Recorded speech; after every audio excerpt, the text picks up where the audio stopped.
Okay. And there we go. All right, what's going on, Card Nation? This is John with Cardinal Craze. We have a special guest today. We have Kevin Wright with CardChronicle.com. Kevin, how you doing? Good, man. How about you? How you been? Oh, I've been doing good. It's been a crazy season so far.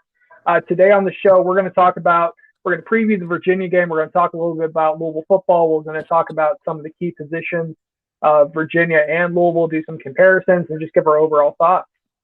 All right, so tomorrow, 3 o'clock, Virginia at Louisville. What are your expectations?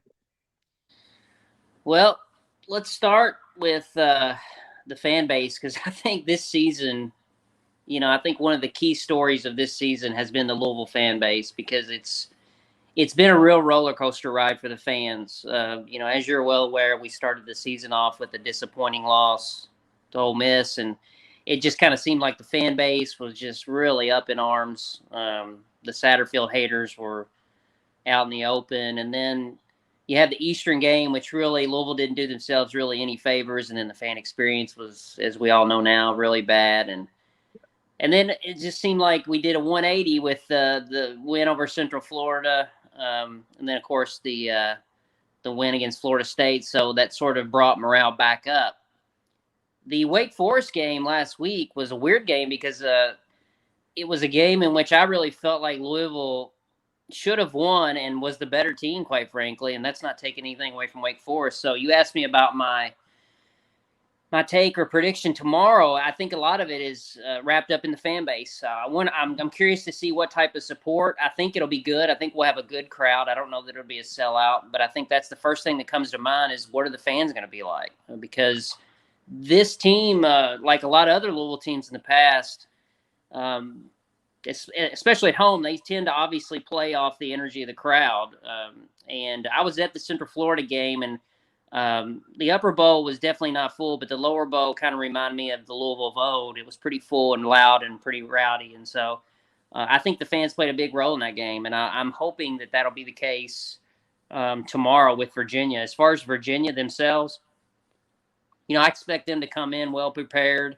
They're very well coached. They don't commit a lot of mistakes or turnovers. And it seems like no matter how good or bad we are, they always play us to the tilt. So, I'm expecting a very good game, a very close game. How about you? And I completely agree. I think the fan experience really does help Louisville at times. There's a reason that the flight deck is right over the visitor side because we want our fans coming out there being rowdy, loud, just kind of putting the emphasis on sound. Well, what do you call it? Not deprivation, but essentially disruption. Okay, we want them to be disrupted. We want them to be unorganized. We want those third down and long situations. We want the fans to get rowdy and cause confusion. But you're right. Earlier in the season, the loss to Ole Miss, all the Satterfield haters came out, and everyone, it was almost like they just poured out of the woodwork. And people who I follow, who I even look at, they were giving hate towards Satterfield and his staff. They were calling for Brian Brom and Jeff Brom to come back to Louisville, bring back some of those legends that we've had, and even some, a couple NFL guys who it was a smorgasbord of just hate. And I'm just going to make that a little bit more simplistic. But yeah, well, you know what that is? I think that's I think there's a couple of reasons for that. I think first off, Louisville fans have gotten accustomed to success. We've had a Heisman Trophy winner. We've won a BCS bowl game in the last, 7 or 8 years. And so Louisville has gone to places it's never gone before. And when you give fans a taste of that, they want more, obviously. And that's understandable. I myself, I've been very disappointed in general over the way the program has sort of fallen out the last 2 or 3 years, particularly under Bobby Petrino, not so much under Scott Satterfield. But when you give people that success, they want it. And so I think that's why we see a lot of the emotions that we see. And I'll tell you another factor I think plays into that. Some people will deny this, but I think it's just the elephant in the room, and that is the success that Kentucky is having down the road. Their football program right now obviously is doing things they've never done historically before. And anytime your rival, who you've historically sort of been a little bit better than, or in some maybe even viewed it as dominated, starts to turn the corner and flips the coin on you, and now they're beating you consistently. I think that causes the fan bases to sort of feel a sense of urgency in terms of their team. So I think that's another reason that we see sort of that knee-jerk reaction, on Twitter, Facebook, and then in general walk of life. No, it's very true. I agree with you. Kentucky is doing things that we want to see ourselves at the same level, and they have had their coach there for 7 years now. They have struggled the first 4 years, and now they're becoming more successful because they're finally recruiting at a level that they were promised, and they're doing a lot of right things. But you're right, Louisville fan base, they want to have that same success. They don't want to fall to the shoulder of Kentucky every year just because we're falling behind because they're moving forward and we're not. Yeah. But from my expectation, I do have expectations, just like the fans, just like you, and it is to grow. It is to become better. It is to become a top contender every season, at least in the ACC. And last season was a complete flop, and that's honestly COVID really kind of messed everything up. Okay, and even though we could look at this and go, okay, in certain games we could have won this if such and such didn't get COVID or wasn't quarantined due to potential risk of exposure. But in other areas, it's kind of like, well, we've had a lot of healthy guys, and then, there's no fans in the stands. That messes them up, and they see it as a scrimmage, and they don't play as hard as they do. Is that a culture issue? Is that a player issue? Really, where is that? And I guess going into the season, we're now finally having fans in the stands. We're able to see really where are we at in the program, because the first 2 years of a rebuild, you don't judge. The third and fourth year, you judge harshly, because the fans are now in a position where they go, hold on. If the media guy is saying, well, we're finally in a position in which we should be questioning whether this is the right hire, whether this is the right tactic to go down, kind of like play calling. We saw Scott Satterfield get hassled over on social media over the play calling during the Ole Miss game. He changed that up at EKU, really kind of showed us that he could be a dynamic play caller versus UCF and Florida State. At Florida State, there was a flop when we came back in the second half. But I think, Florida State kind of finally found their second wind. They somehow were able to rally together, and they really made it a very close game. And if they had that momentum going into the first half of that game, it may not have been as such a whirlwind as we saw. It may have been a much tougher position where we could have actually lost. But sure. We're going to talk about Virginia. We're going to talk about their team. And I don't want to get too far down that rabbit hole with Louisville expectations, history. It's a big, wet area that we're going to avoid today. But we should definitely do a segment though. We should definitely do like kind of the state of this program and just kind of talk about all of this and expectations, concerns, and what our hopeful expectations going forward will be. But anyways, on to Virginia. So this is Virginia now sits at 3-2. They beat Miami last week. I believe it was 30-28. It was a great win for them on the road. Louisville comes off of a big loss at Wake Forest. We're looking at a position where we have potentially Ashton Gelati out. We have a couple others out. Monty Montgomery's out for the entire season. So looking at this Virginia team, what are some takeaways that you see? Well, they're very balanced, but more than that, I think they're an offensive-minded team. I see that as potentially, obviously causing Louisville some problems. I say that, and again, I know our focus is on Virginia, but there were times when I thought Louisville did a pretty good job against Wake Forest, who's also a very good offense. The biggest issue that I think they need to shore up, starting with Virginia, is getting pressure on the quarterback. It doesn't help that we lost Ashton, in the first series of that game, because the last couple games leading up to that, he's been really good in terms of applying pressure to the quarterback. And I know that we've had a few other guys get in the backfield. But we're going to have to do that, not just against Virginia, but against everybody we play, especially teams that like to pass. But when I think of Virginia, like I said, I think of the good balance, but more than anything, really good playmakers at the skill positions. They can obviously put up points. Defensively, they've got some good players. I don't see anything that really stands out, but they're sort of like us on defense in some ways, sort of a bend don't break type defense. Um, they can give up points. They just don't seem to give up too many. So, I just think that when you look at the two teams, not just the eye test, but on paper, they're pretty even. I mean, heck, we're coming in with the same two records. And I think we've sort of played a similar schedule up to this point. So I look at this as sort of a pretty even tilt. Yeah, it really is. One of the key factors after watching the Miami versus Virginia game was the fact that their running back core is had moments of greatness, and then they had moments of just run straight up the middle and only gain 2 yards at a time.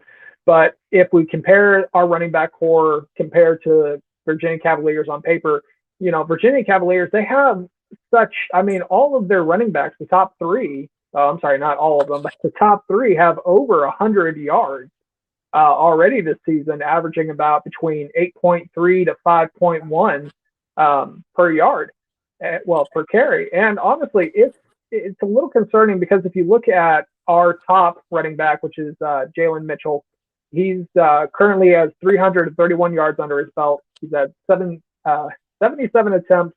He's averaged about 4.3, and that's surprising. He only has one rushing touchdown. Mm-hmm. Compare that to the Virginia Cavaliers. Each one of the top three have at least one or two.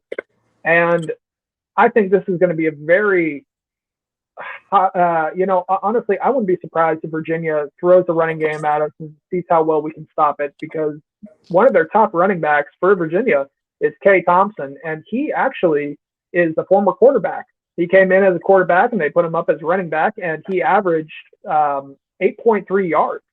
I think there was a play against Miami where he broke out and he had maybe a 70, 60 rushing touchdown. Yeah, which is a little concerning because we have struggled against the run game. We've done a lot better compared to last year, but I think that's one of my main concerns is looking at, okay, how are we going to stack up if they decide to be run heavy against us? Yeah. I think most teams that we play will want to establish the run and see if they can do that, especially early. And I agree with you. I think Virginia will do that to open up their passing game. A lot of it's just going to come down to how well we tackle. I think we've done a better job this season overall as far as just general tackling. Like I said, I think the issues we've seen have been more related to not getting deep, pressure on the quarterback. We've been a little soft in the secondary, especially on third down. We just can't seem to get off the field on third down in key situations. That really killed us, obviously, against Wake Forest. I mean, it was actually, I think, the biggest difference in the game. So I'll be anxious to see, if Virginia is going to run the ball, if we get them, 3rd and 4, 3rd and 5, if we're able to get off the field. If we are able to get off the field and give our defense, an opportunity to rest a little bit, because we haven't done that in the last game or two, then the offense, can hopefully put up enough points to kind of put us away. I think one of the main reasons our running backs have such few touchdowns is obvious. I mean, our quarterback has, I don't know, I haven't looked at the most recent stat line, how many touchdowns Malik has, but I want to say he's up near the top of the nation as far as rushing touchdowns, which, he is. Yeah.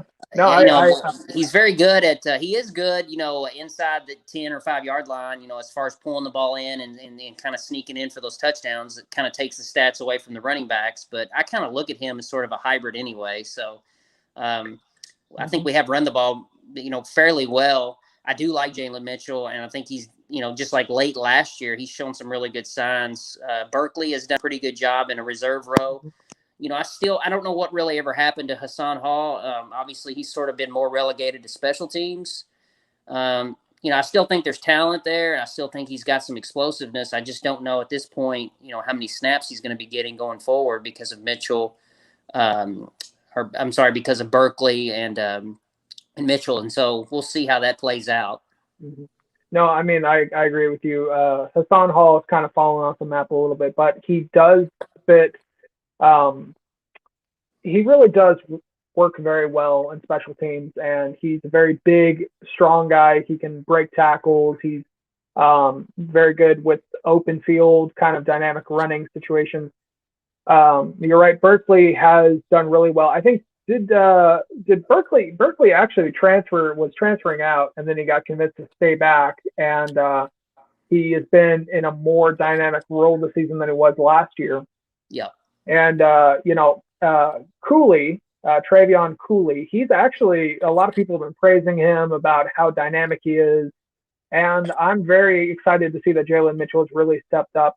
And Aiden Robbins, I really hope that he actually had a little bit more of a dynamic role to play, but we just really haven't seen much of him, but hopefully he gets in there a couple snaps. One of the things I do want to touch on is Louisville is currently ranked by the NCAA at 36 nationally for offense. Now, according to the NCAA stats, Louisville has had over 2,200 offensive yards, average 44.8 yards per game, and has 19 offensive touchdowns and averages about 4.9 yards per play. Now, if you compare that to the Virginia Cavaliers, Armstrong is a dynamic quarterback for Virginia. He has a cannon for an arm. He has a very great depth at the wide receiver core. Their offense is currently ranked as the 7th nationally. Now, they have about 2,600 yards. They average 526.6 points per game. Yards per game, and 21 offensive touchdowns. And I mean, it goes on. So my concern is how well is our defense going to stand up to this high-powered offense that is, obviously ranked within the top 10 nationally currently at this point in time. But my thing is that if we can really stop their offensive game, if we can stop the run, if we can stop the dynamic passing, if we can really push to third and long situations, I think we may be able to have this, because defensively they have kind of they're not as high up defensively as maybe Louisville is, but they're kind of right behind us defensively, which is a little concerning. But for the most part, from my perspective, I want to kind of give you my prediction for the game. So in the best case scenario, I think this is going to be kind of a shootout situation, and we're just going to have to outscore them. Okay, and I think this is best case scenario for me. Louisville 42, Virginia 38. Worst case scenario, I still think this is going to be a high scoring game. So I think it's going to be Louisville 35, but Virginia 41. What about you? So I'll just say this. I think that what Louisville's got to start doing, besides the obvious on defense that I did mention earlier, is continuing to create turnovers. That's what won them the game against Central Florida. And I think it'll be key in a lot of games going forward the rest of the year. I mean, they're an opportunistic defense. Like I said, more of a bend, don't break style, but they've got to capitalize on other teams' mistakes when they're there. And Virginia is certainly not immune to making mistakes. So I think this, as expected, though, I think there will be a lot of points scored in this game. I think Louisville will continue to play fairly clean. They've really cleaned up a lot of the penalties and the turnovers if you compare it to this time last season. I think they'll continue to do that. Malik really seems to be hitting his stride. I like what I see from the wide receivers the past couple of games. Seen some really nice catches and some nice, RACs. The Harrell kid was just phenomenal on that deep ball. The speed was outstanding. I mean, we've been told all along that he's got some burner jets, and he really showed it last week. And then Justin Marshall's looked really nice on some receptions. So I say all that. I think it will be a lot of points scored. I will give Louisville a slight edge because not only, are they at home, but I'm a homer. So, I predict Louisville wins this game 35-31. Okay. And I see us scoring enough points to sort of hold them off. And I see us, finally getting off the field on some of these third and mid-range, third and long. So I see 35-31 Louisville. Okay. Well, that's great to hear. And you're right. Tyler Harrell, he honestly, he had the burners. That was really one of the great highlights I saw. And honestly, I would love to see Tyler Harrell in a running back position. I mean, I know he doesn't have the frame for that, and he's a lot skinnier than some of the running backs that we have. But I would love to see how fast he can move, especially through a defensive line. Maybe if he can even get to a position of kind of a oh goodness, I'm trying to think of the name of the play. It's basically where you allow the defensive line to get through the offensive line and you pass to the wide receiver, and it's a what's the word? Goodness, Well, I'm blanking. it's sort of like a jailbreak situation, but Yeah, jailbreak. Yeah. So, but real quick too, one of the reasons that Louisville, or one of the things Louisville said they were going to do when they entered the ACC to be competitive, is recruit speed on offense, and they've done that at times. But I think they now are getting back to that with Harold. But this Huggins Bruce kid is very quick, very dynamic as well. He sort of and Cooley, who I did not mention earlier when I was talking about the running backs, and shame on me because he actually has shown glimpses of greatness. I think he has actually he looks the part. He's got really good explosive speed. He's smaller and shifty. So Louisville looks like they're actually getting back to that, having speed, at the running back and wide out positions. And so, I don't know about Harold wide out, but I would love to see him get the ball more, because when you have that type of speed, you're potentially one missed tackle away usually from making a big play. So yeah. That's very true. Well, Kevin, thank you so much for coming on Cardinal Craze again. Yeah, definitely. Thanks for giving us your thoughts. I'll do the closing statements so we can talk a little bit after.